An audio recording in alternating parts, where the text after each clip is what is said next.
Programme Christian family life से मैं हूं जसपर आशिक और मैं इसबल जसपर। खानदान एक ऐसा यूनिट है जहां पर हर उम्र के अफराद ब्लड रिलेशन के साथ मिलकर रहते हैं। बच्चे, बूढ़े, जवान सभी शामिल होते हैं। और आज के हमारे प्रोग्राम का मौजू है ख़ानदानों में नौजवानों की तरबियत। ये एक बड़ा अहम मौजू है और हमारे मुल्क पाकिस्तान में तकरीबन 64% आबादी जो है वो नौजवानों पर मुश्तमिल है। जी, जैसे कि इज़बाला ने बताया है कि आज का हमारा मौजू है नौजवानों की ख़ानदान में तरबियत। तो जैसे कि इज़बाला ने बताया है कि ख़ानदानों में नौजवानों की तरबियत, तो ये वाकई आज की ज़रूरत है कि हम जान सकें कि हमारे नौजवान जो हैं उनको किस डायरेक्शन पे हमने लेके जाना है, उनका मुस्तकबिल क्या है और किस तरह वो एक अच्छे शहरी बन सकते हैं।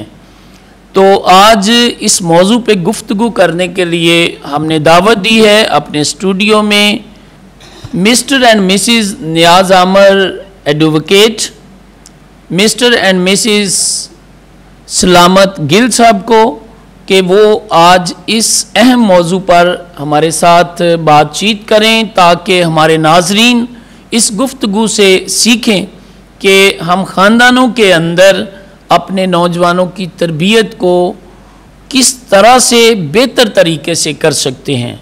हम नियाज़ आमर साहब से जानेंगे कि ख़ानदानों के अंदर हम अपने नौजवानों की तरबियत जो है उसको किस तरह मुनासिब अंदाज में कर सकते हैं। मैं बहुत ज़्यादा शुक्रगुज़ार हूँ खुदा का कि आज खुदावंद की पाक मर्ज़ी से इस रफ़ाकत में हम शरीक हुए, और दूसरा जसपर साहब का और ऑल टीम कैथलिक टीवी का बहुत ज़्यादा शुक्रगुज़ार हूँ जिन्होंने हमें इस काबिल समझा, हमें दावत दी और हम इस प्रोग्राम में शरीक हुए। जैसा कि जसपर भाई आपने पूछा कि क्या क्या हम किस तरीके से अपने नौजवानों में अपनी तरबियत अच्छे तरीके से परफॉर्म कर सकें, उनको अच्छा गाइड कर सकें ताकि वो माशरे में एक शाइनिंग स्टार बन के आएँ। फ़र्स्ट ऑफ़ ऑल मैं थोड़ा सा इसमें गुजारिश करना चाहूँगा कि किसी फ़िलासफ़र ने कहा है कि माँ बच्चे की अवलीन दरसगाह है, और बच्चा जब छोटा होता है तो उसकी माँ ही उसको अच्छा गाइड करती है। उसके बाद जब वो थोड़ा ग्रो करता है तो स्कूल्स में जाता है, उसके असातिज़ा कराम, और उसके बाद जब वो अपने तालीम के बाद किसी मजहबी इदारे में हमारे चर्चेज़ में जाते हैं तो हमारे पासबान जो है वो उसकी रहनुमाई करते हैं, उसकी तरबियत करते हैं। और इस तरीके से हम अपने बच्चों को, आने वाले नौजवानों को, आने वाली न्यू जनरेशन को इस तरीके से हम उसको गाइड करते हैं। और हमें करना चाहिए कि उनमें फ़र्स्ट ऑफ़ ऑल उनमें एक सेल्फ़ कॉन्फिडेंस हो, उन्हें पता हो कि हम किस तरीके से किस बात को फेस कर रहे हैं। और कोई अगर हमारे पे कोई ऐसी मुश्किल आती है या कोई नागहानी आफत आती है या कोई भी ऐसी सवाल ऐसा हमारी लाइफ में आ जाता है जिसको हल करना बहुत मुश्किल लग रहा होता है, उन्हें मुश्किल ना हो, वो इस तरीके से सारे मामलात को डील करना खुद सीखें। सबसे पहले सेल्फ़ कॉन्फिडेंस, और सेल्फ़ कॉन्फिडेंस के लिए हमें उनकी नफ्सियात को जानना ज़रूरी है कि इसमें इस बच्चे में किस कदर सेल्फ़ कॉन्फिडेंस है और किस कदर कम है। नियाज़ साहब, सेल्फ़ कॉन्फिडेंस बच्चे में तब आएगा जब हम घर से उनको कॉन्फिडेंस देंगे। जी, मैं वही एक्सप्लेन करूँगा सर कि जब हम देखेंगे कि इसमें इसको सेल्फ़ कॉन्फिडेंस कितनी हद तक चाहिए, इसमें सेल्फ़ कॉन्फिडेंस है भी या नहीं, या अगर है तो कितना है, कितनी इसको मिकदार चाहिए, हम उसके मुताबिक उसको बताएंगे। उसके लिए हमें हमारे फ़र्स्ट ऑफ़ ऑल हमारे घर का जो माहौल है, जैसे हम छोटे छोटे मामलात में मियाँ बीवी अक्सर बच्चों के सामने तू मैं शुरू कर देते हैं। बच्चे का सुबह आने वाले कल में जो स्कूल में या कॉलेज में उसको असाइनमेंट मिली होती है, वो इस चीज़ को अपने ज़हन से निकाल के तो अपने माँ बाप की लड़ाई को देखना शुरू कर देता है।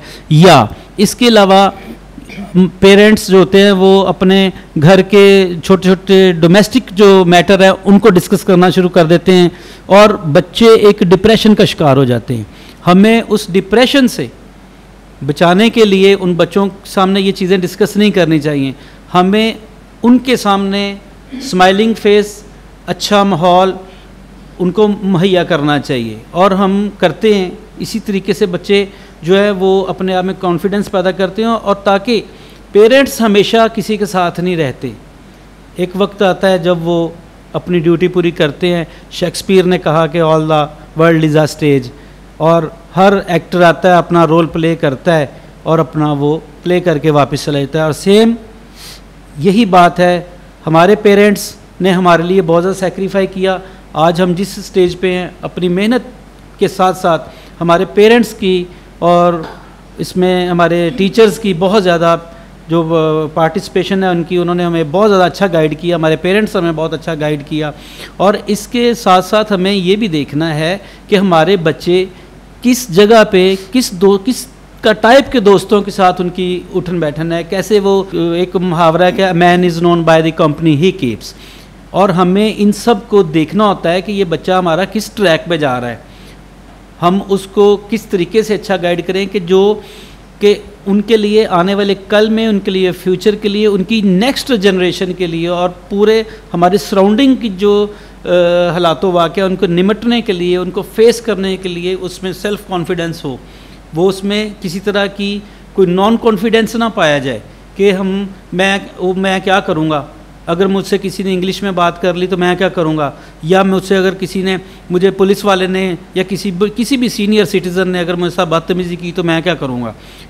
इन चीज़ों को देखने के लिए उसमें कॉन्फिडेंस का होना ज़रूरी है, और हमें उसके घरेलू माहौल पे और उसके बैरूनी माहौल पे और उसकी कंपनी पे हमें फोकस करना है। और हम अपने आप में एक आला ज़रफ़ का मुज़ाहरा करें कि अगर हम दोनों मियाँ बीवी में कुछ मामलात ऐसे ख़राब हो रहे हैं तो हमें कुछ देर के लिए उनको अपने अंदर जो है वो जज़ब कर लेना चाहिए, ताकि बच्चे के ऊपर किसी तरह उसके ज़हन पे कोई स्ट्रेस ना रहे, और वो अच्छे तरीके से अपनी जो है वो उसके असाइनमेंट्स और उसके टास्क जो उसको दिए गए हैं उसकी टीचर्स की तरफ से और अपने सीनियर्स की तरफ से, वो अपने उन गोल्स पे पूरा उतरने की कोशिश करें और अच्छे तरीके से। और हमारे हालातों वाक़यात ये ना हो हम बच्चे को ये कहें कि आपकी फ़ी हम कह, अच्छा मैं देखता हूँ, मैं करवाऊँगा, मैंने पकड़े हैं किसी से पैसे, मैंने उधार किया, मैंने ये किया। बच्चे को इस चीज़ की केयर नहीं होनी चाहिए। बच्चे को सिर्फ ये, हमारे आज के बच्चे आने वाले कल के नौजवान और हमारी पूरी जनरेशन को लेकर चलने वाले साथ वो बच्चे बने जिनके अंदर सेल्फ़ कॉन्फिडेंस हो, और उन्हें अच्छे से अच्छा हम गाइड करें, अच्छे से अच्छी चीज़ उनको मुहैया करने की कोशिश करें। बिल्कुल नियाज साहब, आप दुरुस्त फरमा रहे हैं कि बच्चों की इस तरीके से तरबियत करें कि वो ना सिर्फ अच्छे नंबर लें जी, ना सिर्फ अच्छा बोल सकें जी, ना सिर्फ बड़ों के आगे वो जवाब दें, बल्कि इस तरीके से हम उनकी तरबियत करें कि वो अच्छे नंबर भी लें, हाँ जी, एजुकेशन में भी अच्छे हों जी, इखलाक में भी अच्छे हों जी, और वो उनके जो माहौल है वो भी अच्छा हो जी, बिल्कुल उनको और अच्छा माहौल मुहैया ये करें। वाकई जो आपने शुरू में बात की है ना कि बच्चे अपने घर के माहौल से बहुत कुछ सीखते हैं जी, तो पेरेंट्स को यकीनन अपने आप को इस तरह एक्सपोज करना चाहिए बच्चों के सामने कि वो आपसे अच्छी आदतें लें। मिसेस नियाज आमिर, मैं आपसे पूछूंगी कि जैसे मिस्टर नियाज आमिर ने कहा कि माँ जो है बच्चों के लिए अवलिन दरस का है, किस तरह से आप आज साबित करेंगे कैथलिक टीवी के स्टूडियो में कि आप किस तरह से एक माँ जो है वो एक अवलिन जो है दरस का साबित हो सकती है? सबसे पहले तो आपका शुक्रिया कि आपने हमें इस प्रोग्राम में दावत दी, और उसके बाद खुदा का शुक्रिया कि जिसने हमारे लिए ये वक्त मुकर्रर किया। और दूसरी बात ये कि मैं बच्चों का ये बताऊंगी कि माँ अवलीन दर्स गए हैं। इस तरह से मैंने अपने बच्चे की इस तरह से तरबियत की, जब वो नर्सरी क्लास में था डेली उसको एक आयत पढ़ाती थी, और आज मेरा बच्चा फर्स्ट ईयर का स्टूडेंट है। और जब तक मेरे तीनों बच्चे दुआ नहीं करते, बाइबल नहीं पढ़ लेते, उस वक्त तक उनको नाश्ता नहीं मिलता और ना वो मांगने की जुर्रत रखते हैं। और खुदा का बड़ा शुक्र है, खुदा की ब्लेसिंग है हम पे कि खुदा ने हमारे बच्चों को अक्ल दनाई दी है। और जिस तरीके से मैं उनको गाइड करना चाहती थी जिस तरीके से मैंने इनको टीच किया है, वो खुदा हर माँ को इसी तरह से गाइड करने की और टीच करने की हिम्मत दे। मिसिस सलामत गिल, आप मुझे बताएं कि तरबियत का अमल कभी रुकता नहीं है, ये जारी रहता है। तो बच्चा जो ही थोड़ा समझ बूझ में आता है तो वो अपने अंदाज से सोचता है, तो माँ बाप फिर किस तरह से उनकी बेहतर रहनुमाई कर सकते हैं? सबसे पहले कैथलिक टीवी और जास्पर भाई और आपकी मिसेस की मैं शुक्रगुजार हूँ, और पूरे स्टूडियो के जितने भी यहाँ की टीम है उनको मैं अपना सलाम पेश करती हूँ कि आपने हमें याद रखा और दोबारा फिर हमें इधर बुलाया ताकि हम कुछ अच्छी बातें सीख सकें और दूसरों तक पहुँचा सकें। जैस्पर भाई, आपने बात की है कि बच्चे जब बड़े हो जाते हैं तो उनके माइंड में बहुत सी बातें होती हैं, रद्दो बदल आते हैं, लेकिन एक माँ जो है, माँ का फ़र्ज़ ये होता है अपनी बेटी की सारी चीज़ों को समझे, वो क्या चाहता है, और बेटी या बेटा हो वो क्या चाहती है, अपनी माँ से वो क्या चाहती है, और माँ को चाहिए कि ये सोचे कि मेरी बेटी या बेटा मुझसे क्या चाहता है। सबसे पहले माँ हमेशा ये चाहती है कि मेरी बेटी या मेरे बेटे में सबसे पहले अपने मज़हब का दौरा हो, वो अपने मज़हब को सीखे। और जब माँ हर रोज़ उठती है तो माँ की कोशिश होती है कि मेरी बेटा हो या बेटी हो उठ के सबसे पहले पाक कलाम को पढ़े। पाक कलाम जब हम पढ़ते हैं तो उसमें बहुत अच्छी बातें होती हैं जो हमें राहत देती हैं, और बच्चों को सिखाने में भी हमें ये पता चलता है कि हमारे बच्चे अपनी माँ से क्या सीख रहे हैं, उनकी माँ, अपनी माँ के किरदार से, अपने माँ के लफाज से, उनकी हर चीज़ से बच्चा सीखता है। और मैं हमेशा ये नहीं कि मैं सिर्फ अपने बच्चों के लिए ये करती हूँ, कोई भी बच्चा मुझे ऐसे नज़र आता है तो मैं हमेशा उनको ये कहती हूँ, बेटा अपने बड़ों के साथ लहीमी और फ़रोतनी के साथ पेश आओ, अपने लहजे में दीनगी पेश करो, अपनी ज़बान जो है अखलाक से बोलो, ताकि आप अच्छे ख़ानदान से ज़ाहिर हों कि आपका अच्छा ख़ानदान है, अच्छा वालदैन है।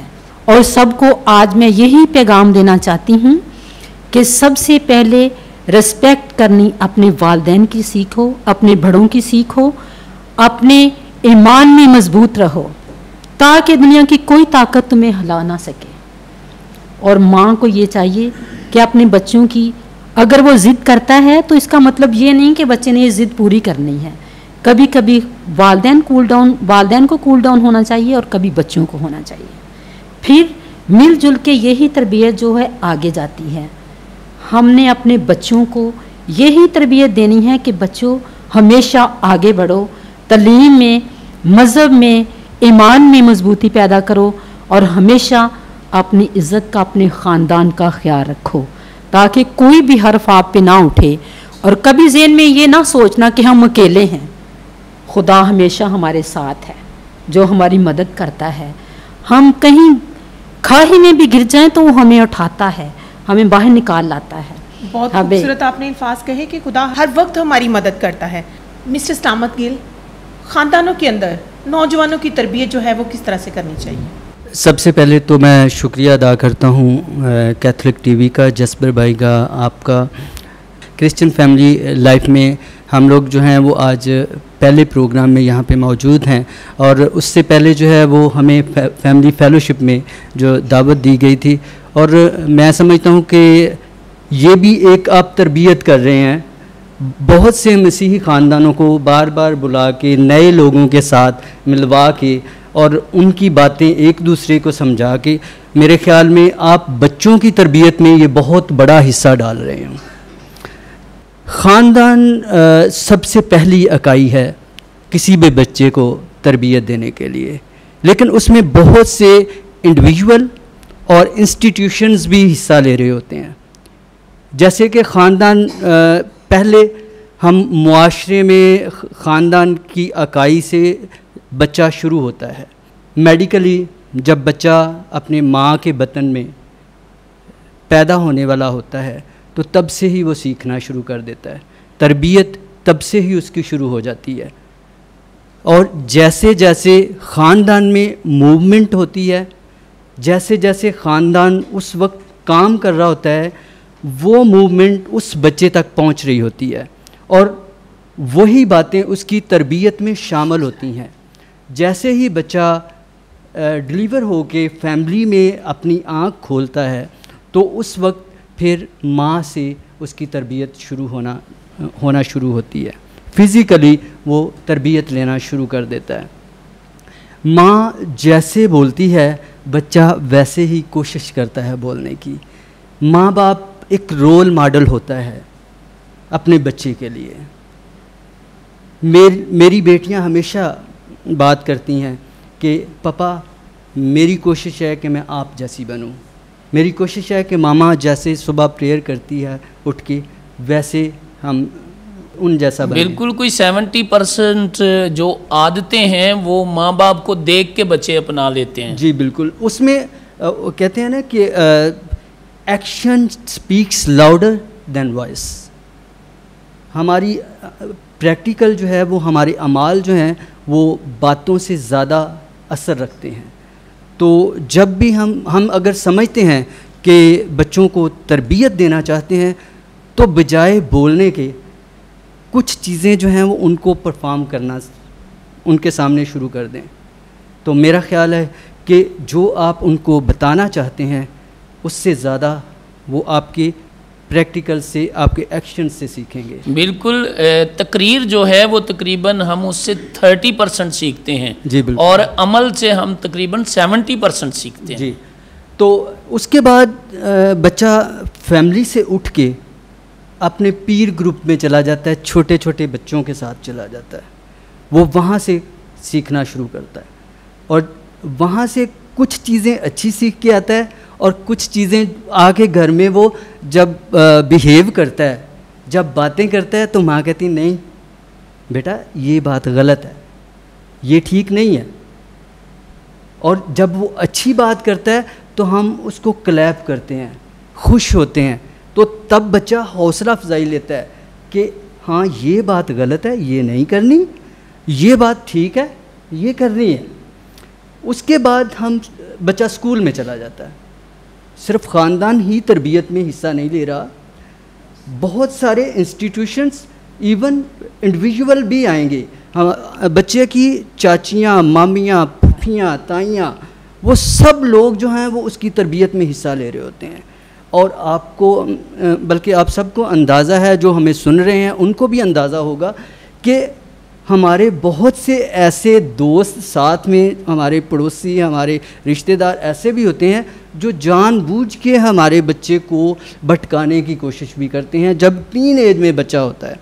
जैसा कि आपने कहा कि टीन एज एक्चुअली आज का मैं समझता हूँ हमारा जो प्रोग्राम है वो टीन एज को फोकस किए हुए है, जो बच्चे हैं उनके लिए है। हाँ जी, तो टीन एज एक ऐसी एज है जिसमें बच्चे के अंदर बहुत सी तब्दीलियाँ पैदा हो रही होती हैं। जैसे कि मैं मेडिकल प्रोफेशन से भी हूँ, DHMS किया हुआ है, तो हम लोगों ने जो है वो जब सीखा तो वहाँ पे बच्चे के अंदर जो है वो बहुत सी तब्दीलियाँ हो रही होती हैं। ब्लड वेसल्स में और सेल्स में चेंजिंग आ रही होती हैं, जिसमें उसके फिज़िकली भी वो बढ़ रहा होता है, बच्चियाँ भी बढ़ रही होती हैं और फिज़िकली बच्चा भी बढ़ रहा होता है। और उसका प्रेशर इतना ज़्यादा होता है बच्चे के ज़हन पे कि उस वक्त बच्चे को जो इधर का बाहर वाला बंदा थोड़ी सी आग लगा देगा ना, चंगारी बना होता है। टीन एज जो बच्चा होता है वो समझें कि जलती पे तेल डालने वाली बात होती है।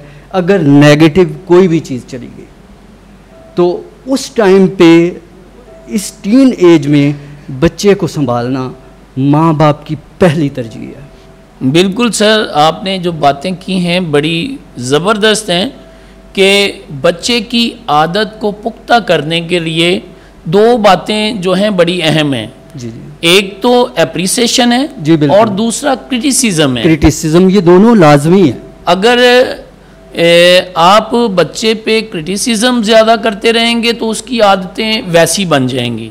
अगर एप्रिसिएशन करेंगे अच्छी बातों पे तो वो अच्छी बातें ज़्यादा सीख लेगा। We have to keep balance in our criticism, और हाँ उसकी अप्रिसिएशन में बड़ा ज़रूरी है। अगर एक भी साइड जो है वो पलड़ा भारी हो गया तो समझें कि आपका बच्चा जो है वो दूसरी साइड पे जा सकता है। अनबैलेंस। नियाज अहमद साहब, बात हो रही है नौजवानों की तरबियत की। नौजवानों की तरबियत एक तो घर से होती है जी, दूसरा वो जब अपने स्कूल में जाता है वहाँ से होती है, फिर अपने दोस्तों में चला जाता है। ये जो सारे ज़राए हैं ये किस तरीके से उसकी तरबियत में बेहतरी पैदा कर सकते हैं? आपने बहुत अच्छा क्वेश्चन किया है जसप साहब। जो घरेलू माहौल है हमारा, जैसा कि मैंने पहले भी थोड़ा गोशगुजार किया कि जो हमारे घर का माहौल है ना, वो बच्चे की नशोनुमा में सबसे पहले उसकी मेंटली जो नशोनुमा है ना, मेंटली अपब्रिंगिंग, उसको वो पानी देता है। एक पौधा लगता है, जैसे हम एक पौधे को पानी देते हैं, इसी तरह हमारे जब बच्चे जब जवान हो रहे होते हैं, टीन एज के पास होते हैं या टीन एज में आते हैं, तो उस वक्त उनके जो एक जहन को जो पानी देने वाली बात है वो हमारे घर का घरेलू माहौल होता है कि हम उसको किस तरीके से अच्छा पानी मुहैया कर रहे हैं, अच्छे से अच्छा माहौल मुहैया कर रहे हैं। जो हम खाते हैं, जो हम पीते हैं, वो एज़ पर रूटीन हम ले रहे होते हैं, उसमें कोई there is nothing special something else.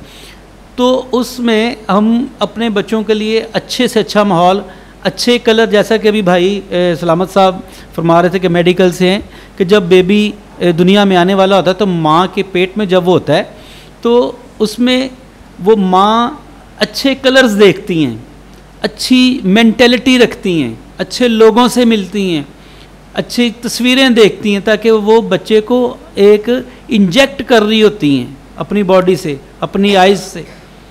Same like हम जब बच्चा टीन एज में आता है तो हम उसको एक अच्छी चीज़ इंजेक्ट करने की कोशिश कर रहे होते हैं कि इसको अच्छा माहौल मिले, जितना भी हम बर्दाश्त कर सकते हैं उसको अच्छे से अच्छा प्रोवाइड करें। और दूसरी जो बाहर का माहौल है वो किन दोस्तों में बैठता है, क्योंकि लिखा है कि बुरी सोबत अच्छी आदतों को बिगाड़ देती है।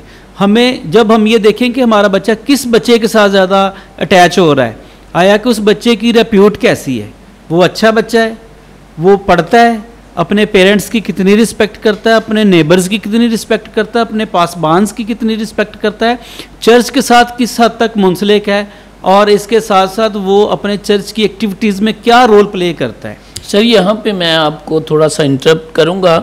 अगर बच्चा बाहर के माहौल से कुछ गलत सीख ले जी, फ़र्ज़ करें कि वो बुरी सोसाइटी ज्वाइन कर लेता है जी, तो फिर आपके पास क्या रहनुमाई है ऐसे पेरेंट्स के लिए कि उसको किस तरीके से इस मुश्किल से वो निकाल सकते हैं? उसके लिए सबसे पहले ये बात है कि वो जब पता चले कि हमारा बच्चा डी ट्रैक हो रहा है, किसी अच्छे ऐसे बच्चों में बैठना शुरू कर दिया उसने जो हमारे लिए या हमारी फैमिली के लिए नुकसानदेह साबित हो सकता है, या इस बच्चे के लिए भी आने वाले कल के लिए साबित जो है वो अच्छा नहीं साबित हो पा रहा, तो हमें उस बच्चे अपने बच्चे को उस बच्चे से दूर जाने के लिए उसको समझाना चाहिए, उसको प्यार से भी थोड़ा गुस्से से भी।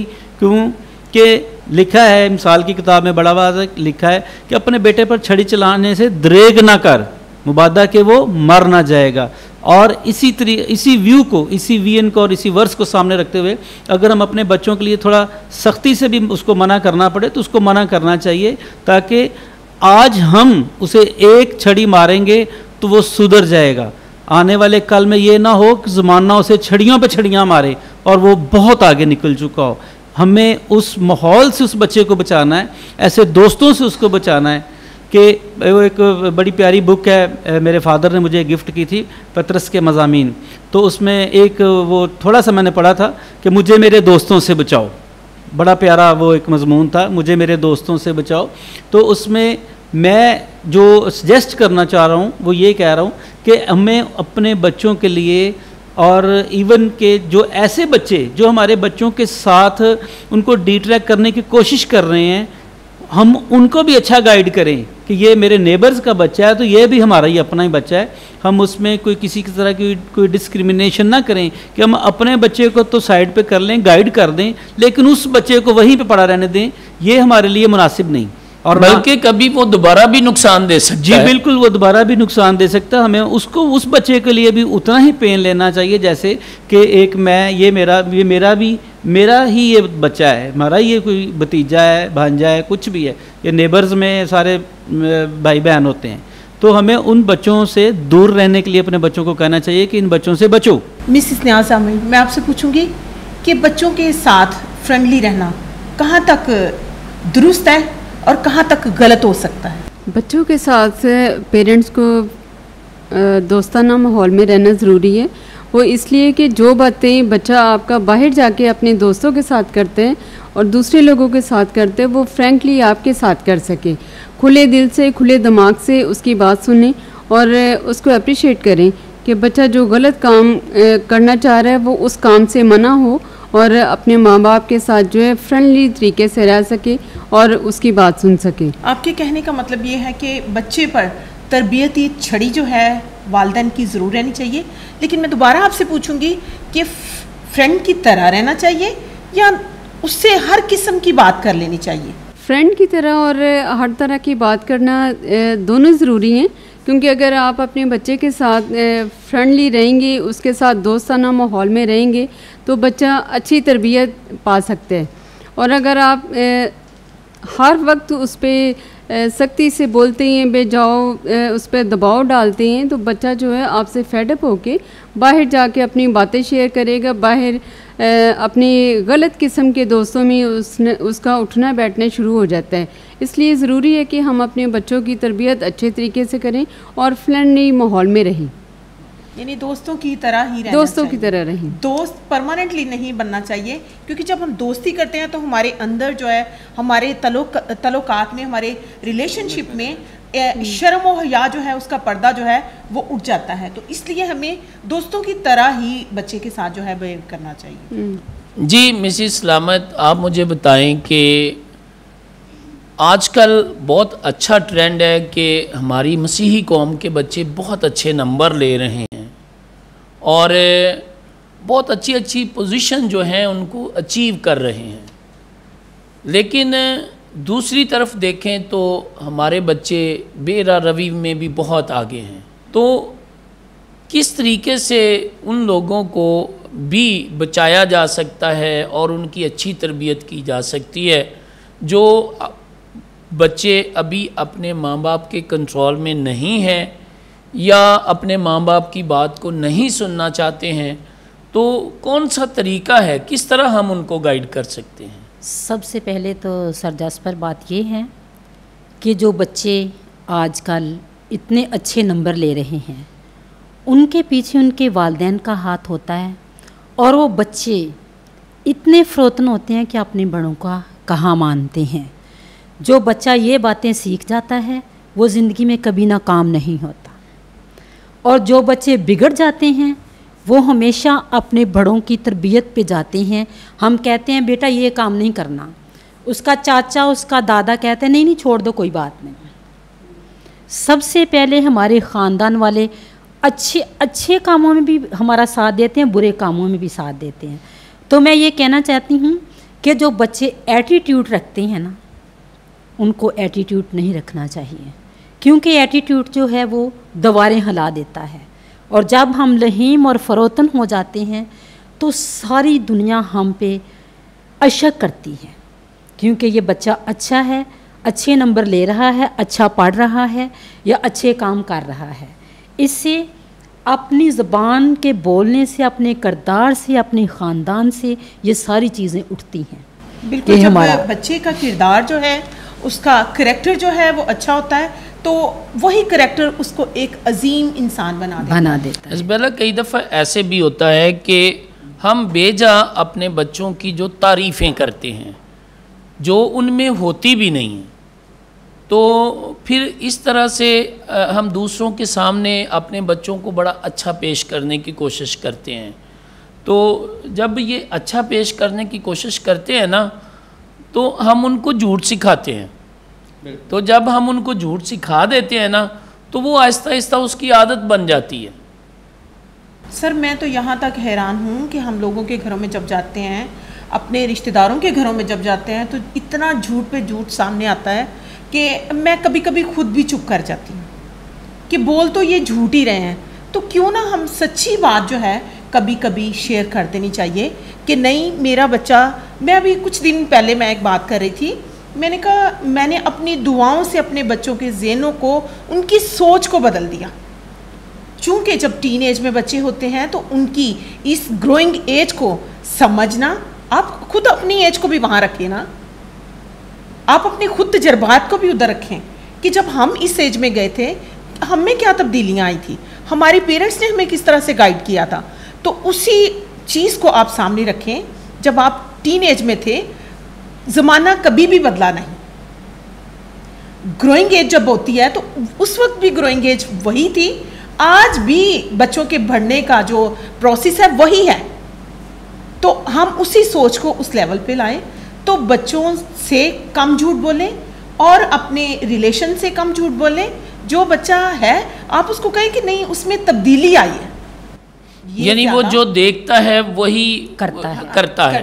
अब मसला बहन जो है वो बात बिल्कुल ज़बरदस्त कर रही हैं। मसला ये है कि इंसानों से गलतियां होती हैं, इंसानों से गलतियां होती आई हैं और इंसानों से गलतियां होती रहेंगी। इस टीन एज, ये जो टीन एज की हम बात कर रहे हैं, बच्चों की तरबियत की बात कर रहे हैं, मैं कहता हूँ कि बहुत बहुत बड़े बड़े लोगों से गलतियाँ हुई हैं। दाऊद बादशाह आप देखें तो खुदा ने उसको कहाँ पे पहुँचाया और उसने एक गलती से सब कुछ ख़त्म कर दिया। मैं अपनी ज़ाती ज़िंदगी को लूँ तो मैं समझता हूँ कि मुझ में एक शुरू में गलती थी जिसको मैं वापस लेके मैंने उसको रिपेयर किया। क्या थी कि मेरे ज़हन में सिर्फ़ एक ही चीज़ थी कि मैंने बच्चों के लिए कमाई करनी है। लेकिन मेरी फैमिली में एक ऐसा वक्त आया जब मैंने ये समझा, मैंने सोचा और खुदा ने मेरे ज़हन में ये बात डाली कि पैसा सब कुछ नहीं है, बच्चों को टाइम देना, बच्चों की तरबियत और बच्चों को समझना बहुत ज़रूरी है। जब आप बच्चों की नफ्सियात को समझेंगे तो फिर आप लोग जो हैं वो अपने बच्चों के साथ अच्छे तरीके से रह सकेंगे। मैं अपने बच्चों को हमेशा कहता हूँ, बल्कि जोसेफ डिपेरो स्कूल में हेल्थ एजुकेटर के तौर पे मैं काम कर रहा हूँ। मैं बच्चों को वहाँ पे भी बच्चों को कहता हूँ कि बेटा आपका सबसे बेहतरीन दोस्त जो है ना वो सिर्फ़ और सिर्फ आपके माँ बाप हैं और कोई आपका बेहतरीन दोस्त नहीं हो सकता, क्योंकि आपके जिन दोस्तों को आप चुनते हो उनको आपसे कुछ ना कुछ चाहिए। सर दोस्तों की बात छोड़ें, हाँ जी, आजकल तो ऐसे है कि हमारे मुआशरे में अगर हम किसी मासों को, फुफ्फो को, ताई को, चाची को कोई बात बताएंगे ना, हाँ जी, तो वो किसी रोज़ आपकी माँ को, आपके बाप को वो एक ताना देंगे, डेफिनेटली ताना देंगे। बिल्कुल। तो ये चीज़ें हैं कि आपने जो बात की है ना, सेल्फ एवेल्युएशन ये ज़रूरी है और उसके बाद लौट आना। बंदे को अपनी सेल्फ एवेल्युएशन करना बहुत ज़रूरी है। अगर फ़र्ज़ किया एक टाइम पे आपने अपने ख़ानदान में अपने बच्चों के लिए चूक कर दी है, गलती कर दी है, तो भाई इंसान हो, इंसान शुरू से गलतियां करता है और करता रहेगा।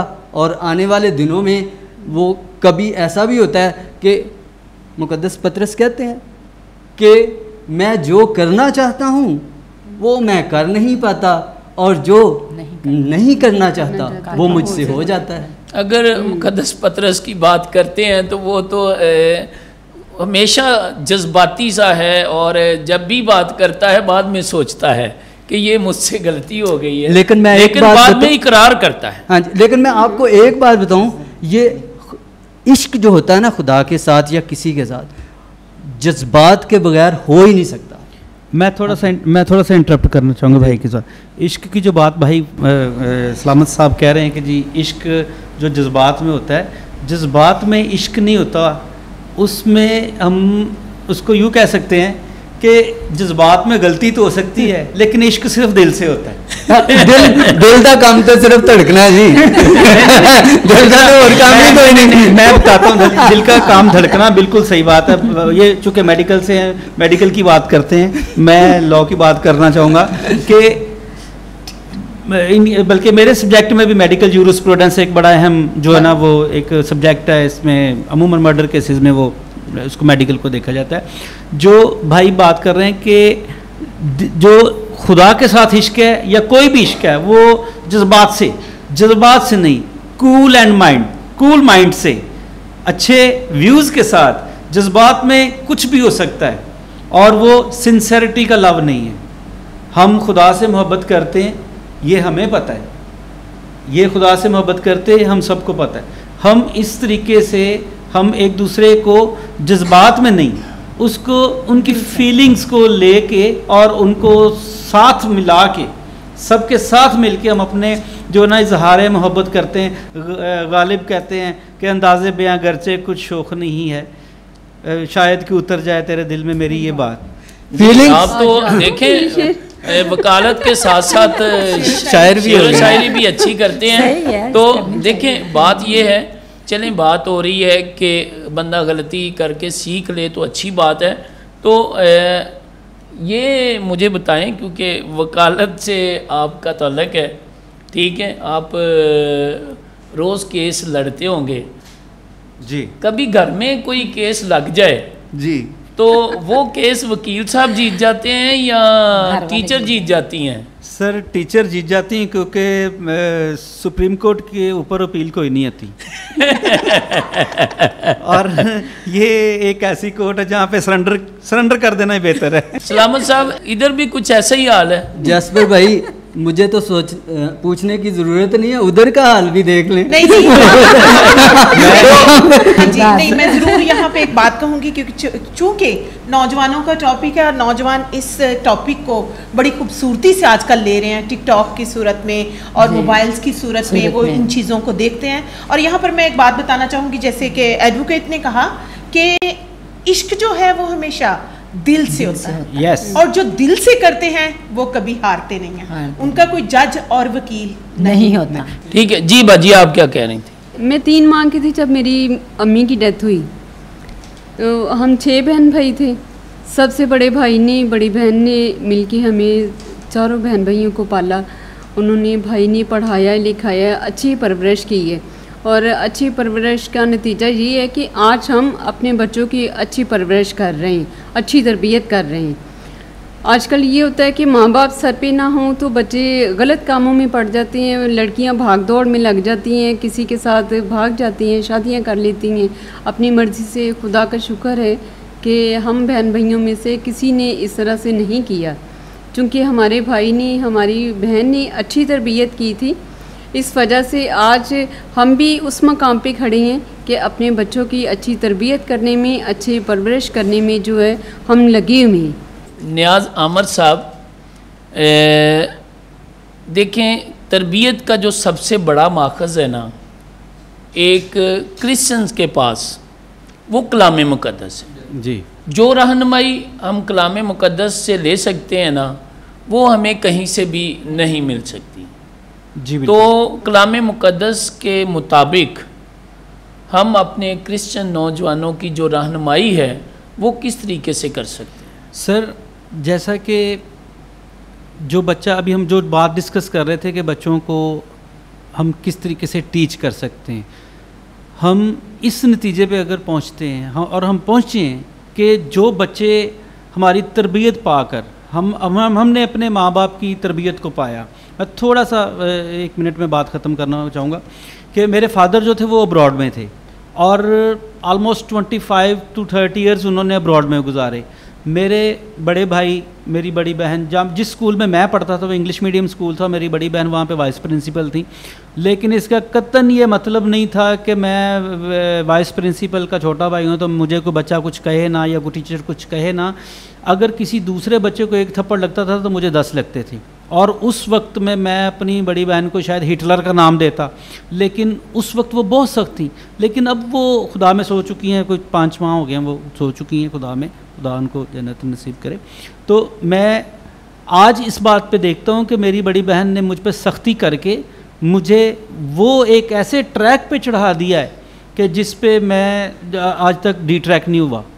और इसमें मेरी मदर का बहुत रोल है। मेरी मदर मैं तो अपने बड़ी बहन के साथ ही जाता था, साथ ही आ जाता था। मेरे बड़े भाई, जो मुझसे 2 बड़े भाई हैं, मैं अपनी फैमिली में I am the youngest one, तो मेरे बड़े भाई जो हैं वो स्कूल्स में जाते थे, तो सिर्फ 15 मिनट का टाइम मेरी मदर लेती थी।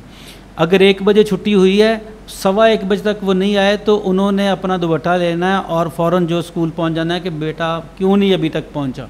और अगर कहीं वो इल्लीगल किसी तौर पर किसी दोस्त के साथ रुक गया है या जगह के बिन बताए चला गया है, तो उस वक्त मेरे सामने जो उनको डांट डपट होती थी और उनको बल्कि मेरी मदर अच्छे तरीके से कोई थप्पड़ भी लगा देती थी। तो मैं उस चीज़ को थोड़ा इसलिए एक्सप्लेन कर रहा हूँ कि मेरी तरबियत जिस तरीके से हुई है, हम दोनों मियाँ बीवी अपने बच्चों की तरबियत कर रहे हैं, और उस तरबियत को पाकर हमारे बच्चे और आगे की तरफ बढ़ रहे हैं और अच्छे वो अपने छोटे भाइयों को अच्छा लेकर चल रहे हैं। क्योंकि एक और मिसाल के किताब में बड़ा वाज़ेह तौर पर लिखा है कि दाना को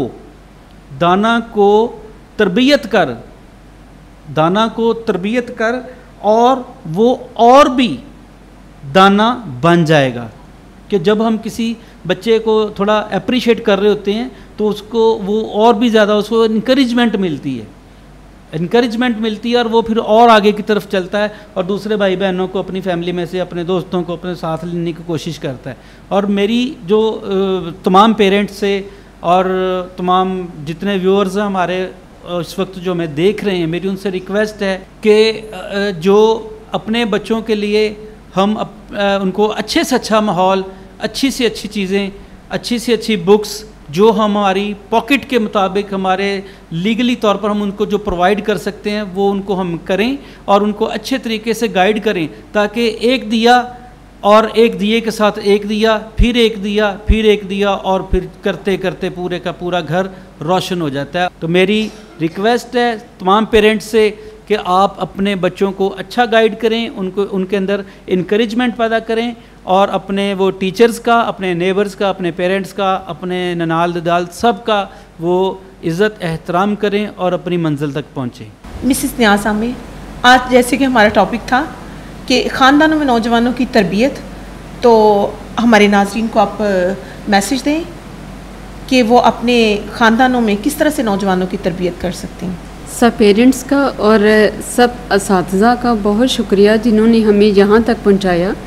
और आगे मेरा सब वालिदैन से रिक्वेस्ट है, अपने बच्चों की केयर करें, उनके हर अच्छे बुरे भले में उनका साथ दें और ख़ास तौर पे बच्चे जब बाहर जाते हैं उनका ख्याल रखें। घर में जो उनके दोस्त मिलने के लिए आते हैं उन पे नज़र रखें, उनके किस तरह के किस किस्म के दोस्त मिलने के लिए आते हैं। और ये सारी चीज़ें जब वालिदैन अपनी नज़र में रखेंगे तो बच्चा यकीनन आगे बढ़ेगा।